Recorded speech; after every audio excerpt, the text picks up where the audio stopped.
ప్రజలకు మేలు చేయాలని చిత్తశుద్ధి కాంగ్రెస్ ప్రభుత్వంలో కనిపించడం లేదని మాజీ ముఖ్యమంత్రి కేసీఆర్ దుయ్యబట్టారు. అంబేద్కర్ స్ఫూర్తితో సాధించుకున్న తెలంగాణలో 5 నెలల్లో 10 ఏళ్ల నాటి కష్టాలు మళ్లీ కనిపిస్తున్నాయని ఆయన దుయ్యబట్టారు. లోక్సభ ఎన్నికల ప్రచారంలో భాగంగా చేవెళ్లలో నిర్వహించిన బీఆర్ఎస్ ప్రజా ఆశీర్వాద సభలో కేసీఆర్ పాల్గొన్నారు. బీఆర్ఎస్ చేవెళ్ల అభ్యర్థి కాసాని జ్ఞానేశ్వర్ను గెలిపించాలని ప్రజలకు పిలుపునిచ్చారు. అంబేద్కర్ ముందు చూపుతోనే తెలంగాణ సాకారం అయిందని కేసీఆర్ పేర్కొన్నారు.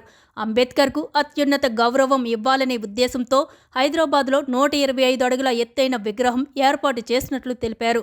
రాష్ట్ర సచివాలయానికి కూడా అంబేద్కర్ పేరు పెట్టి గౌరవించుకున్నామని గుర్తు చేశారు. తాము అధికారంలో ఉన్నప్పుడు కరెంటు, తాగునీరు బ్రహ్మాండంగా ఇచ్చామన్నారు. కేసీఆర్ పక్కకు పోగానే కరెంటు ఎందుకు మాయమైంది? దానికి ఏం రోగం వచ్చింది? తాగే నీళ్లు ఎందుకు ఇవ్వడం లేదు? మీ అసమర్థత వల్ల కాదా? గత ప్రభుత్వం అమలు చేసిన వాటిని కొనసాగించినా సరిపోయేది. వాటిని కూడా నడపలేని అసమర్థత ప్రభుత్వం ఇది అని కేసీఆర్ ధ్వజమెత్తారు. ఆనాడు సంవత్సరానికి 5,000 కోట్లు కోసిండు మోడీ. 30,000 కోట్ల నష్టం వచ్చింది రాష్ట్రానికి. కానీ నా రైతాంగాన్ని కాపాడుకోవాలని వాళ్ళ బాధలు నాకు తెలుసు కాబట్టి, కరెంటు వాళ్ళకి అవసరం కాబట్టి వాళ్ళ మీద భారం పడద్దని నేను ఆనాడు మీటర్లు పెట్టలే.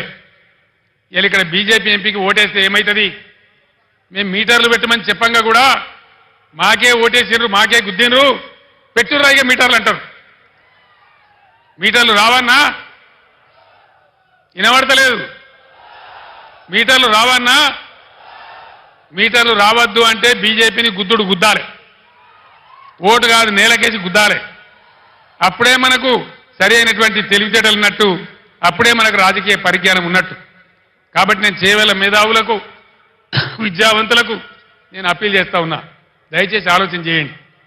తెలంగాణలో వ్యవసాయం రైతులు బాగా చేస్తే వికారాబాద్, రంగారెడ్డి జిల్లాలో కూడా వడ్లు బాగా పండినాయి. కాంటాలు పెట్టి కొన్నాం ఎక్కడికక్కడ. మీ బ్యాంకులలో డబ్బు వేసినాం, మధ్య దళారు లేకుండా మీకు మద్దతు ధర ఇప్పించినాం.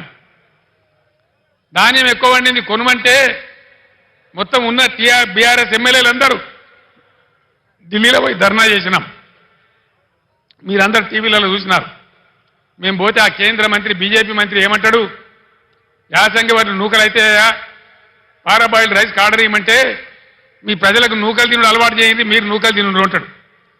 తెలంగాణ ప్రజలు నూకలు తినన్నట. మనం నూకలు తినమని చెప్పిన బీజేపీకి నూకలు బుక్కిపిద్దామా, ఓట్లేద్దామా? దయచేసి నిర్ణయించాల్సింది మీరు మేధావులు.